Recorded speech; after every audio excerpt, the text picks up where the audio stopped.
నమస్కారం. City cable CPC news కు స్వాగతం. ముందుగా ముఖ్యాంశాలు.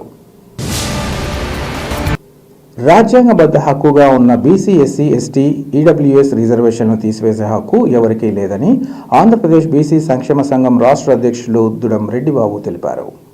బీసీ సంక్షేమ సంఘం ఆధ్వర్యంలో ఎస్సీ, ఎస్టీ, బీసీ, ఈడబ్ల్యూఎస్ రిజర్వేషన్లపై నగరంలోని గోకుల్ సర్కిల్ వద్ద గల పొట్టి శ్రీరాములు విగ్రహం వద్ద ధర్నా నిర్వహించారు. ఈ సందర్భంగా రెడ్డిబాబు మాట్లాడుతూ దేశవ్యాప్తంగా రిజర్వేషన్ హటావో అనే పేరుతో సోషల్ మీడియాలో జరుగుతున్న ప్రచారాన్ని తీవ్రంగా ఖండిస్తున్నామన్నారు. రిజర్వేషన్ అనేవి ఎవరికైనా ఇచ్చే దానం, భిక్ష కాదన్నారు. భారత రాజ్యాంగం కల్పించిన సామాజిక న్యాయ సాధన అని అన్నారు. విద్య, ఉపాధి, సామాజిక, రాజకీయ రంగాలలో వెనుకబడిన వర్గాలకు సమాన అవకాశాలు కల్పించడానికి రిజర్వేషన్లు అమల్లోకి వచ్చాయన్నారు. దేశంలో అనవసర ఉద్రిక్తతలు సృష్టించే ప్రమాదం ఉందని, ఇలాంటి ప్రయత్నాలను తాము వ్యతిరేకిస్తున్నామన్నారు. రాజ్యాంగబద్ధ రిజర్వేషన్ కాపాడే లక్ష్యంతో తాము చేస్తున్న పోరాటానికి అన్ని వర్గాలు కలిసి రావాలని పిలుపునిచ్చారు. ఈ కార్యక్రమంలో బీసీ సంక్షేమ సంఘ నాయకులతో పాటు ఎస్సీ, ఎస్టీ వర్గాల ప్రతినిధులు, ఇంకా నగర ప్రముఖులు పాల్గొన్నారు. నా పేరు దుడం రెడ్డిబాబు, ఆంధ్రప్రదేశ్ బీసీ సంక్షేమ సంఘం రాష్ట్ర అధ్యక్షుని. ఈరోజు కడప నగరంలో గోకులాడ్జ్ సర్కిల్లో మా నిరసన తెలియజేస్తున్నాం. ఆంధ్రప్రదేశ్ బీసీ సంక్షేమ సంఘం ఆధ్వర్యంలో ఈరోజు ఇన్స్టాగ్రామ్లో, సోషల్ మీడియాలో వస్తున్నటువంటి వదంతులు కావచ్చు, లేదా ఐడిల్ క్రియేట్ చేసి రిజర్వేషన్ హటావో అని కాక్రోచ్ పార్టీ లాంటి ఆకతాయిలు కావచ్చు, లేదంటే దేశ విద్రోహ శక్తులు కావచ్చు, జనాభాలో 85% ఉన్నటువంటి బీసీలు, ఎస్సీ, ఎస్టీలు, ఈడబ్ల్యూఎస్ రిజర్వేషన్లు అమలవుతుంటే ఎంతో కొంత అమలవుతున్నాయి. దానికి మేము ఎలాగో సంతృప్తి పడుతున్నాం. అలాంటి టైంలో రిజర్వేషన్ హటావో అని నినాదం ఇవ్వడం గతంలో చూశారు. జంతర్ మంతర్లో ఢిల్లీ స్థాయిలో కేంద్ర విద్యాశాఖ మంత్రి రాజీనామా చేయించారు. అదే తరహాలో ఇంకొక ఐడి క్రియేట్ చేసి రిజర్వేషన్ హటావో అంటున్నారు. మా రిజర్వేషన్ల జోలికి వస్తే ఒప్పుకునేది లేదు.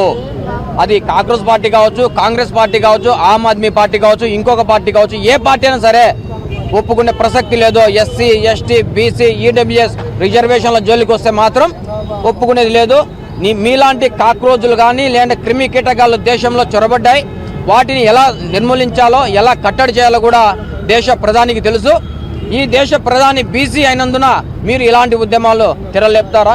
మత విద్రోహ శక్తులు మీరు వచ్చి ఇలాంటి రిజర్వేషన్ కావచ్చు, లేదంటే నీట్ కావచ్చు, ఎక్కడే కానీ నీట్కు సంబంధించిన విద్యార్థులు అక్కడ ఉన్నారా? మరి రిజర్వేషన్ ఇప్పుడు ఎందుకు వచ్చింది మీకు? దేశంలో రిజర్వేషన్ తీసేయాలంటే మొట్టమొదటిగా కులాలను తీసేయాలి. ఈ కులాలు ఉన్నంత వరకు రిజర్వేషన్ ఖచ్చితంగా ఉంటుంది. ఈ రిజర్వేషన్కు వ్యతిరేకులకు మేము ఖచ్చితమైనటువంటి వ్యతిరేకులము, రిజర్వేషన్ మద్దతుదారులము. ఎస్సీలు, ఎస్టీలు, బీసీలు సంఘాలన్నీ పెట్టుకొని ప్రతిరోజు మేము మా గలాన్ని ప్రభుత్వాలు వినిపిస్తుంటే ఈరోజు ఒక ఐడి క్రియేట్ చేసుకొని మీరు హటావో అంటారా? ఏ సోప్ చల్తానా, ఏ భారత్ ఇసే క్యాబీ కర్సక్తని, కుచ్బీ కర్సక్తని. సో అలాంటి వ్యక్తులకు మేము పక్కా వెనకాల ఉన్నాం. అలాగే జాతీయం చేయాలి. ఏమి చేయాలి? రిజర్వేషన్లు వద్దు అన్నటువంటి వాళ్ళకి మేము చెప్తున్నాం. రిజర్వేషన్ హటావో అన్న వానికి చెప్తున్నాం. రిజర్వేషన్లు వద్దు అన్నప్పుడు భూములు జాతీయం చేయండి, ఉద్యోగాలు జాతీయం చేయండి, ఆస్తులు జాతీయం చేయండి. ప్రభుత్వ ఉద్యోగాలు రిజర్వేషన్ దామాషా ప్రకారం మాకు ఇవ్వండి. అలాగే ఎమ్మెల్యే సీట్లు కానీ, ఎంపీ సీట్లు కానీ, ముఖ్యమంత్రి సీట్లు కానీ బీసీలో జనాభా దామాషా ప్రకారం కేటాయించండి. అప్పుడు అడండి రిజర్వేషన్ హటావో అని.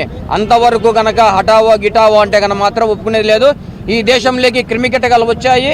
దీన్ని ఖచ్చితంగా ప్రజలు అడ్డుకోవాలని కూడా ఈ సందర్భంగా తెలియజేస్తూ జై భారత్.